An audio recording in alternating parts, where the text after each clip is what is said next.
Hello കൂട്ടുകാരെ, Starnet പ്ലസിന്റെ Lakshadweep ബ്ലോഗിലെ പുതിയ ഒരു എപ്പിസോഡിലേക്ക് ഏവർക്കും സ്വാഗതം. ഞാൻ ഉനൈസ് അഹമ്മദ്.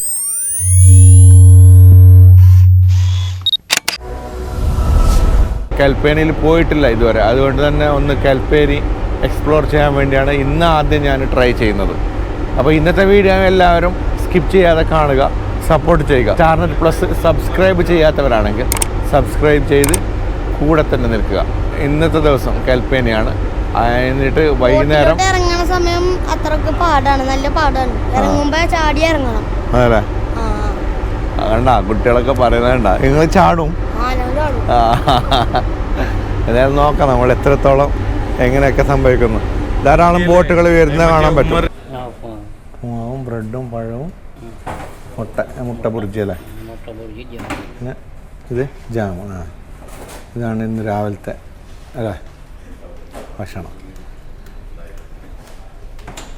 ഈ ബോട്ടിൽ എത്ര പേര് കയറും? അധികം പേര് കയറുള്ളൂ.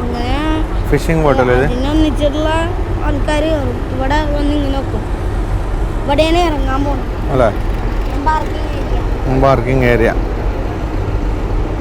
അങ്ങനെ ബോട്ട് നമ്മുടെ കപ്പലിന് തൊട്ടൊരുമ നിൽക്കുന്നുണ്ട്. ആൾക്കാരിപ്പോൾ ഇറങ്ങാൻ തുടങ്ങിയിട്ടുണ്ട്. ഇനിയിപ്പോൾ ഇറങ്ങി അവിടെ ഇരിക്കും. അതാണ് അതിന്റെ കാഴ്ചകളാണ് നമ്മളിപ്പോൾ കണ്ടിരിക്കുന്നത്. ഇപ്പം തിര ഇച്ചിരി കുറവാണ്, അതുകൊണ്ട് തന്നെ വലിയൊരു റിസ്ക് കാണുന്നില്ല അല്ലേ. അല്ലെങ്കിൽ ഇങ്ങനെ ചാടി കളിക്കണാണോ? ഇത് മഴക്കാലത്തായിരുന്നങ്ങണ്ടല്ല, ചാടി ഞങ്ങൾ ഒരു പ്രാവശ്യം കയറിയിട്ടുണ്ട്. കയറിയ സമയത്തുണ്ടല്ല ഷിപ്പി വന്ന് ഇടിച്ചു, ബോട്ട് നല്ല ഇടിച്ചു, തെറിച്ച് വീഴണ്ടായിരുന്നു. എന്നിട്ട് അവിടെ നിന്ന് ആ കപ്പലിലെ പണിക്കാരൊക്കെ ശ്രദ്ധിച്ചുകൊണ്ട് രക്ഷപ്പെട്ടു. ഞാൻ മറിഞ്ഞു വീണേനെ. സ്ത്രീകളൊക്കെയാണ് ആദ്യം കയറുന്നത്. രോഗികളൊക്കെ ഉണ്ടെങ്കിൽ അവരൊക്കെ ആദ്യം എത്തിക്കുന്നത്. വെല്ലുമ്മമാരൊക്കെ നിന്നെ അന്വേഷിക്കണുണ്ടാവില്ല ഉമ്മച്ചി അന്വേഷിക്കൂല. ഇല്ല നിങ്ങള് ആന്ധ്രത്ത് ഇറങ്ങുകയാണല്ലേ?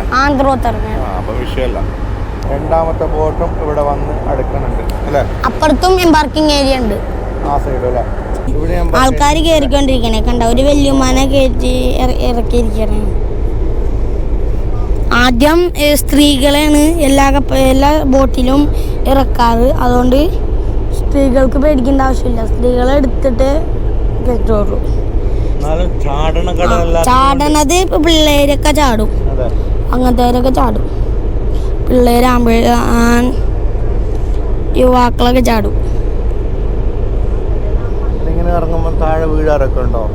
വീഴാറൊക്കെ ഉണ്ടോന്ന് ചോദിച്ചാ അവർ ശ്രദ്ധിക്കും, ഏറ്റവും ശ്രദ്ധിക്കും. ഇവര് ഇങ്ങനെ രണ്ടുപേരും ഉണ്ടാവില്ലേ അവിടെ, ആ എക്സ്പീരിയൻസ് ഉണ്ടാവും, കുറെ വർഷത്തെ എക്സ്പീരിയൻസ് ഉണ്ടാവും.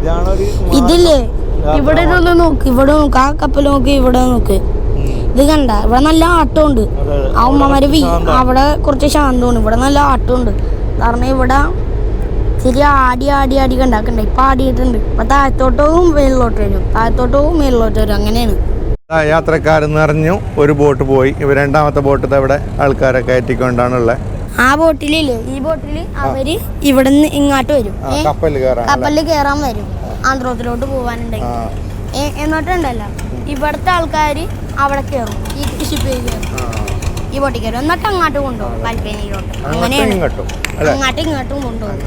അവിടെ നിന്നുള്ള ആൾക്കാരെ ഇങ്ങോട്ട് കൊണ്ടുവരും, ഇവിടെ നിന്നുള്ള ആൾക്കാരെ ആ ബോട്ടിൽ തന്നെ അങ്ങോട്ട് കൊണ്ടുപോകും. ആന്ധ്രത്തിലാണെങ്കിൽ പച്ചക്കളർ വെള്ളമൊക്കെ കാണാമല്ലോ. ആന്ധ്രത്തിൽ നിങ്ങൾ ഒരു പ്രാവശ്യം പോയിട്ടുണ്ടല്ലേ? വീണ്ടും 2 ബോട്ടുകൾ തന്നെ ഉണ്ട്. പിന്നെ വേറൊരു ബോട്ട് തന്നെ ഉണ്ട്. ആൾക്കാർ നിങ്ങൾ കയറേണ്ടി വരും. അപ്പൊ നമുക്ക് അവിടുത്തെ കാഴ്ച കാണാം. ആൾക്കാരെ കൊണ്ട് ഫുള്ളായിട്ടുണ്ട്. ബോട്ട് സ്പീഡിലാണ് പോണത്. കാരണം ആൾക്കാർ കുറവുള്ള ബോട്ട് സ്പീഡായിട്ട് പോകും. 2 ബോട്ട് ആൾക്കാർ പോയി. അടുത്ത ബോട്ട് ഇവിടെ. ഇതിപ്പോ കണ്ട 2 ബോട്ട്സ് വന്നുണ്ട്. ഇവിടെ ആയിട്ട് വന്നുണ്ട്. 2 ഇപ്പുറത്തായിട്ട് ഇങ്ങനെ അടുപ്പിക്കും. ഈ ബോട്ട് കഴിഞ്ഞാൽ ഇതെന്തിനാണെന്നറിയോ സ്പീഡ് കുറച്ചുകൂടെ. അത് പോകുമ്പോ ഇത് സ്പീഡ് വന്ന് കയറിക്കോളും. പക്ഷെ ഇതിന്റെ ഇവിടെ ഒരു ബോട്ട് പോലും ഇല്ല. അതെ കണ്ട, ഇതിപ്പോ നല്ല അടിപൊളി ബോട്ടാണ്. ഇതിലോട്ട് കയറിയാൽ നല്ല രസമായിരിക്കും. മേൽ മൂടിയ ബോട്ട് എന്ന് പറയും ഞങ്ങളുടെ നാട്ടില്. ഇതില്ലേ ഫിഷിംഗ് ബോട്ടൊക്കെയാണ്. ഹൗസ് ബോട്ട് എന്ന് പറയും. ഇത് കണ്ട അവിടെ ഹൗസ് ബോട്ടല്ല, അത് കാരണം അവിടെ മേലൊക്കെ കാണാൻ പറ്റുന്നത്. ഇവിടെ ഇങ്ങനെ കാണാൻ പറ്റും. അപ്പോൾ ഇതാണ് എംബർക്കേഷൻ ഡോർ. നമ്മൾ ഇതിലെ കൂടെയാണ് ഇറങ്ങേണ്ടത്. യാത്രക്കാരൊക്കെ ലഗേജായിട്ട് ഇവിടെ കാത്തിക്കുന്നുണ്ട് ബോട്ടിൽ കയറാൻ വേണ്ടിയിട്ട്. എല്ലാവരും ഇവിടെ കാത്തിക്കുന്നുണ്ട്. ഇവിടെ നിന്നാണ് ബോട്ടിൽ കയറണത്. ഇവിടുന്ന് ബോട്ടിൽ കയറിയിട്ട് കരയിൽ പോയി ഇറങ്ങും. ബോട്ട് വരുന്നുണ്ട്. ഞാൻ ഹോളിലൂടെ കാണിക്കുകയാണ് ബോട്ട് വരുന്നുണ്ട്. ആൾക്കാർ ബോട്ടിൽ കയറുന്ന രംഗമാണ് ഇപ്പോൾ കാണുന്നത്.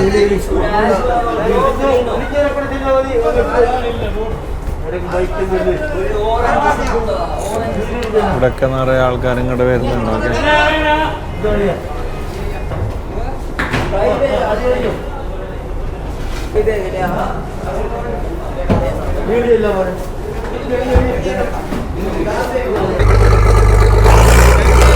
അപ്പോൾ ഞാൻ ബോട്ടിൽ കയറിയിട്ട് കൽപ്പനയിലോട്ട് പോവാണ്.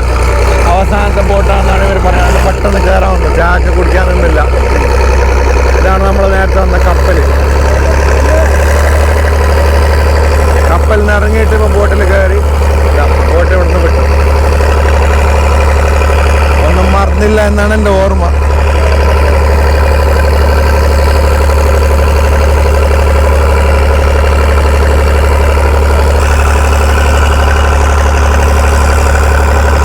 കുറേ സാധനങ്ങളും ആൾക്കാരൊക്കെ ആയിട്ടാണ് അങ്ങനെ പോകുന്നത്.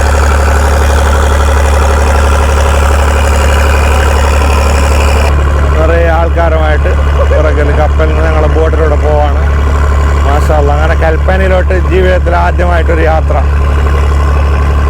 ഒരുപാട് ദൂരമുണ്ട് കൽപ്പനയ്ക്ക് ഇപ്പോൾ എത്തണമെങ്കിൽ ബോട്ടിൽ തന്നെ. കടൽ ശാന്തമാണ്, അതുകൊണ്ട് തന്നെ വലിയൊരു ഗുണമാണ്. അല്ലെങ്കിൽ ഛർദിയൊക്കെ വരുമായിരുന്നു.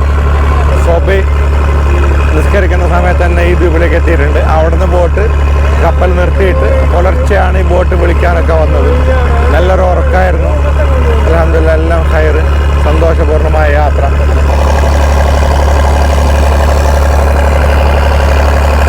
മനോഹരമായ യാത്ര, നല്ലൊരു ഫീലിംഗ് ആണ്. കടൽ താടിയൊക്കെ കാണപ്പെടും. നല്ല കളറിൽ നോക്കെ ഭയങ്കര ആഴമുണ്ട്. ഇങ്ങനെ കാണുന്നതാണെങ്കിൽ ഇവിടെ നല്ല ആഴമുണ്ട്. പച്ച രീതിയിലുള്ള നല്ല കിണ്ണം പോലെ തിളങ്ങുന്നൊക്കെ പറയണില്ലേ, ആ രീതിയിലാണ് ഇവിടുത്തെ കടലിൻ്റെ അകത്തൊക്കെ കാണാൻ പറ്റണത്. ആ കാണുന്നത് കടലിനുള്ളിലെ കാഴ്ചയാണ്. അതൊക്കെ ഇവിടെ ആഴെന്നറിയാം. ആന്ധ്രത്തിലേക്ക് പോകുന്ന യാത്രക്കാരാണ് പോകുന്നത്. സൂര്യൻ ഓപ്പോസിറ്റ് ആയതുകൊണ്ട് തന്നെ ഇച്ചിരി ബുദ്ധിമുട്ടാണ് ശരിക്കൊന്ന് വീഡിയോ പിടിക്കാൻ വേണ്ടിയിട്ട്. നമ്മൾ കൽപ്പേനി വെസൽ ജെട്ടിയിലോട്ട് ഇപ്പം ബോട്ട് അടുത്തിരിക്കുകയാണ്. എന്നെ ഇവിടുന്ന് ഇറങ്ങും. എന്നെ വിളിക്കാൻ വേണ്ടി ഒരു കൂട്ടുകാരൻ ഇവിടെയാണ് വരാമെന്ന് പറഞ്ഞത്. ഏതായാലും അവന് വന്നിട്ടുണ്ടാവുമെന്ന് പ്രതീക്ഷിക്കുന്നു. ഫോണൊന്നും കിട്ടുന്നില്ല, നെറ്റ്വർക്കിൻ്റെ പ്രശ്നം തന്നെയാണ്. നമ്മളൊന്ന് ഇവിടുന്ന് ഇറങ്ങിയിട്ട് നോക്കാം മറ്റു കാര്യങ്ങൾ. അതിനുശേഷം നമ്മൾ കൽപ്പേനി കാഴ്ചകളാണ് കാണാൻ പോകുന്നത്. സ്വീകരിക്കാൻ വന്ന ആൾക്കാരൊക്കെ ഇവിടെ ഉണ്ട്. ഞാനും ഇറങ്ങി, എല്ലാവരും ഇറങ്ങി കഴിഞ്ഞിരിക്കുന്നു. അതുപോലെ തന്നെ ബോട്ടിൽ കപ്പലിൽ കയറാൻ പോകുന്നവരൊക്കെ ഇവിടുന്ന് പോയിരിക്കുന്നു. ഇനി ഒരു ബോട്ടോ മറ്റോ ആണ് ആൾക്കാർ വരാനുള്ളത്. ബാക്കി എല്ലാവരും വന്നു. നല്ലൊരു ഉരു കണ്ട ഇവിടെ, മനോഹരമായൊരു ഉരു. ഇത് അവിടെ 2 ചെറിയ ദ്വീപുകളുണ്ട്. ഒന്ന് ഇവിടുന്ന് ശരിക്കും കാണാൻ പറ്റുക. വണ്ടി നമ്പർ ഉണ്ട് LD ലക്ഷദ്വീപ്. അങ്ങനെ ജീവിതത്തിൽ ആദ്യമായിട്ട് ഞാൻ കൽപ്പേനി ഇറങ്ങി. അപ്പോൾ ഇവിടുന്ന് ഒരു കൂട്ടുകാരൻ വരുന്നുണ്ട് വിളിക്കാൻ വേണ്ടിയിട്ട്. അവൻ്റെ കൂടെ നമ്മൾ പോകും. ജസ്റ്റ് ഒന്ന് നാസ്റ്റൊക്കെ കഴിച്ചിട്ട് പിന്നെ ഇൻഷാ അല്ലാഹ് ഈ ദ്വീപൊന്ന് പെട്ടെന്ന് എക്സ്പ്ലോർ ചെയ്യണം. എന്നിട്ട് ഇന്നത്തെ അവൈലബിലിറ്റി നോക്കി ഒരു പക്ഷേ ചെറിയ ദ്വീപിൽ പറ്റുവാണെങ്കിൽ പോകും, അല്ലെങ്കിൽ ഇന്ന് തന്നെ കവരത്തേക്ക് മടങ്ങും. അപ്പോൾ നമ്മൾ കൽപ്പേനി എത്തിയിട്ടുണ്ട്. ആ കൽപ്പേനിയിൽ ആദ്യം കാണുന്ന കാഴ്ചയാണിത്. അതുപോലെ എൻ്റെ കൂട്ടുകാരന് വണ്ടിയുമായിട്ട് വന്നിട്ടുണ്ട്. അപ്പോൾ നമ്മൾ അവൻ്റെ കൂടെ ഒന്ന് പോകുന്നു, നാസ്റ്റ കഴിക്കുന്നു ആദ്യമായിട്ട്. ഓക്കെ. കൽപ്പേനി എന്ന് വെച്ചാൽ നമ്മൾ നേരത്തെ പോയ ദ്വീപിൽ നിന്നൊക്കെ വ്യത്യസ്തമായൊരു കാഴ്ചയാണ് ഇവിടെ കാണുന്നത്. വലിയ പെരുപ്പിച്ച് പറയാമെന്നില്ലെങ്കിലും നിഷ്കളങ്കമായ നാട്ടുകാർ, നിഷ്കളങ്കമായ നാട് എന്നേ ഒറ്റ നോട്ടത്തിൽ പറയാനുള്ളൂ. ഏതായാലും നമ്മൾ ഇവിടുന്ന് അങ്ങോട്ട് ചില കാഴ്ചകളൊക്കെ കണ്ട് തന്നെ പോവാം. നമ്മൾ കൽപ്പേനിയിൽ വണ്ടിയിൽ കയറിയിട്ട് റൂമിലേക്ക് പോവാണ്. അപ്പോൾ ഇതാണ് കൽപ്പേനി. കൽപ്പേനിയുടെ സൗന്ദര്യം എന്ന് പറഞ്ഞാൽ ഇത് തന്നെയാണ്. മറ്റുള്ള ദ്വീപുകളെ പോലെ 3 മീറ്റർ റോഡ് വീതി, നല്ല കോൺക്രീറ്റ് റോഡ്, വിശാലമായ. ഈ യാത്ര എന്ന് പറഞ്ഞാൽ പതിവ് ലക്ഷദ്വീപ് കാഴ്ച തന്നെയാണ്. ലക്ഷദ്വീപിലെ എല്ലാ ദ്വീപുകളിലും ഇതുപോലുള്ള റോഡ്. അപ്പം നമ്മൾ നമുക്ക് നല്ല നല്ല വീടുകളും കെട്ടിടങ്ങളൊക്കെ ഇവിടെ കാണാൻ പറ്റുന്നുണ്ട്. അധികം ജനസംഖ്യ ഇല്ലാത്തൊരു ദ്വീപ് കൂടിയാണ് ഇത്. അതുകൊണ്ട് തന്നെ നല്ലൊരു രസമുണ്ടാകും ഇവിടെ ജീവിക്കുന്നവർക്കൊക്കെ.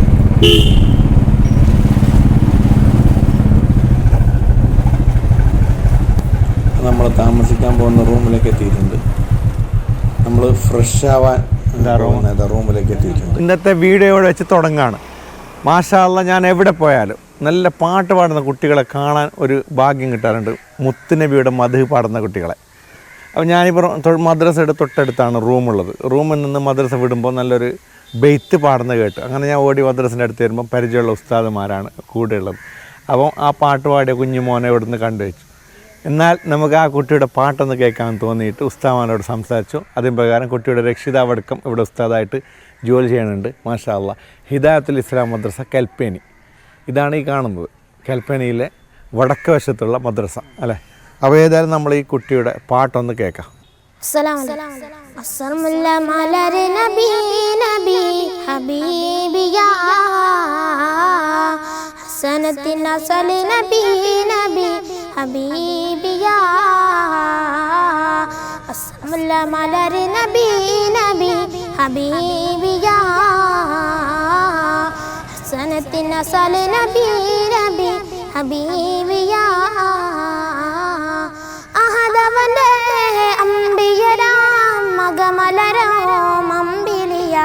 അമ്പിളിപ്പൂവേ നബിയ അമ്പര ചിന്തും നിധിയ ചുങ്കാരലങ്കാര പൊന്നാര മുത്ത് അസമുല്ല മലര് നബി നബി ഹബീബിയ ഹസനത്തിൻ അസല് നബി നബി ഹബീബിയ റഹ്മത്തിന്റെ സബബ് നബി ശുജാത്തിന്റെ മികവ് നബി മികവർ നബി മികവത്തൊരു ദിമതിയ ചുങ്കാരലങ്കാര പൊന്നാര മുത്ത് സമുല്ല മലര് നബി നബി ഹബീബിയ ഹസനത്തിൻ അസല് നബി നബി ഹബീബിയ. ഒരുപാട് സന്തോഷം. വന്ന ഉടനെ തന്നെ മുത്തുനബിയുടെ ഒരു മദ്ഹ് ഗാനം പാടിയതിന് അഭിനന്ദിക്കുന്നു. ഒപ്പം ഇതിനെ അനുവദിച്ച ഉസ്താദുമാർക്ക് രക്ഷിതാവിന് ഒരുപാട് നന്ദി.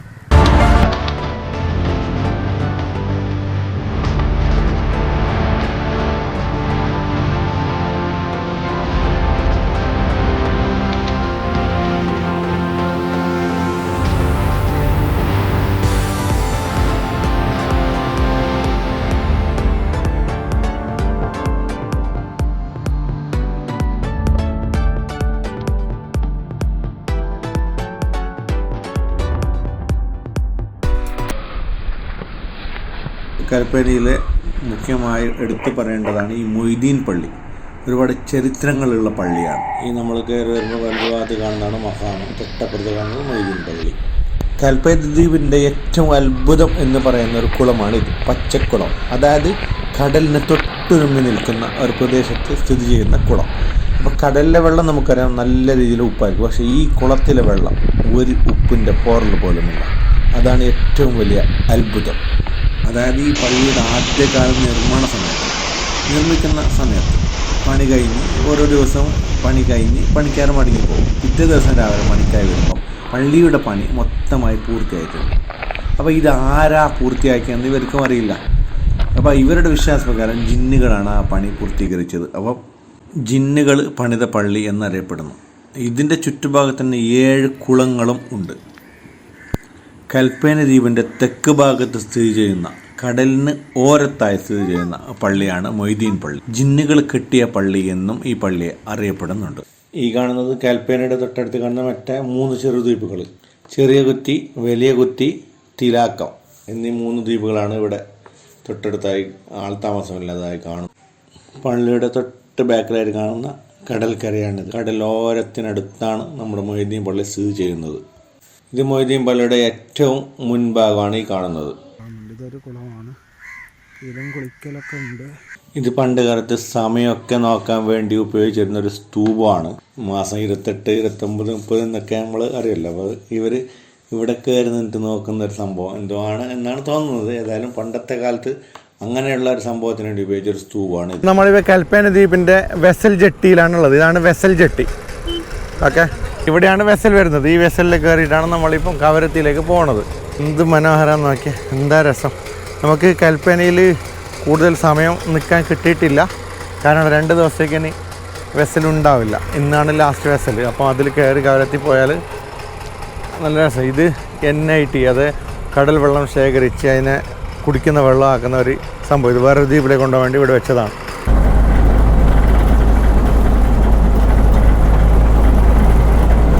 ആൾക്കാരൊക്കെ, യാത്രക്കാരൊക്കെ റെഡി ആവുന്നുണ്ട് വെസലിൽ കയറാൻ വേണ്ടിയിട്ട്. വെള്ളത്തിൻ്റെ സൗന്ദര്യം അതെടുത്ത് പറയേണ്ട ഒരു വിഷയമാണ്. തിളക്കം നമ്മുടെ നാട്ടിലൊന്നും ഇങ്ങനത്തെ കാണാനേ പറ്റില്ല, ഈ രീതിയിലുള്ള ശുദ്ധമായ കടൽ വെള്ളമൊന്നും. പോലീസും ആംബുലൻസും ഒക്കെ ഉണ്ട് ഇവിടെ. മണ്ണടിക്കണ്ടേക്കാം. എല്ലാവരും യാത്ര ചെയ്യാൻ വേണ്ടിയുള്ള തിരക്കിലാണ്. നമ്മൾ കൽപ്പേനി ദ്വീപിലെ ഹെലിപാഡിലോട്ട് പോവാണ്. ഹെലിപാഡ് കൂടി ഒന്ന് നോക്കി വെച്ചാൽ വരാം. ഒരു ഗ്രാമീണത തുളുമ്പുന്നൊരു വ്യൂ അതന്നെ പറയാം. കാരണം നോക്കി എന്താ രസം നോക്കി. മാഷാ അല്ലാഹ്. ഇതാണ് ഹെലിപാഡ് അല്ലേ? ഇതാണ് കൽപ്പേനി ദ്വീപിലെ ഹെലിപാഡ്. അത്യാവശ്യം രോഗികൾ, അതുപോലെ ഗസ്റ്റുമാർ, അവരൊക്കെ വരുമ്പം ഹെലിപാഡിലൂടെ വന്നിട്ട് ഇറങ്ങുന്ന സ്ഥലം, ഹെലികോപ്റ്റർ ലാൻഡ് ചെയ്യുന്ന സ്ഥലം, കടലിനോട് ഓരം ചേർന്നുള്ള ഹെലിപാഡ്. ഇതെല്ലാ ദ്വീപിലുണ്ടല്ലേ ഹെലിപാഡ്? എല്ലാ ദ്വീപിലും ഹെലിപാഡുണ്ട്. ഫ്ലൈറ്റ് വരുന്നത് അഗത്തി ദ്വീപിലേക്കാണെന്ന് മാത്രം. ഹെലിപാഡിനോട് ചേർന്നിട്ട് ഒരു ബിൽഡിംഗ് ഉണ്ട്. ഗസ്റ്റുകൾക്ക് വന്നാൽ ഇവിടെ വിശ്രമിക്കാനുള്ളൊരു സംഭവം. നേരെ ഇറങ്ങുന്നത് കടലിലേക്കാണ്. ഏകദേശം 5 കിലോമീറ്റർ വരും ഈ ദ്വീപിൻ്റെ നീളം. കൽപ്പേനി ദ്വീപിൻ്റെ അല്ലേ, ഒരു നീളം 5 കിലോമീറ്റർ വരും. ഏകദേശം 2000 ആൾക്കാരാണ് ഇവിടെ താമസിക്കുന്നത്. അത്ര ചെറിയൊരു ദ്വീപാണ്. നല്ല കാണുമ്പോൾ നല്ലൊരു ജനവാസ മേഖലയായിട്ടൊക്കെ നമുക്ക് ഫീൽ ചെയ്യും. ഈ ഒരു എപ്പിസോഡ് എല്ലാവർക്കും ഇഷ്ടമായെന്ന് കരുതുന്നു. ഇഷ്ടമായാൽ StarNet+ സബ്സ്ക്രൈബ് ചെയ്യാൻ ഒരിക്കലും മറക്കരുത്. സ്കിപ്പ് ചെയ്യാതെ ഓരോ എപ്പിസോഡും കാണാൻ ശ്രമിക്കുക. ബൈ.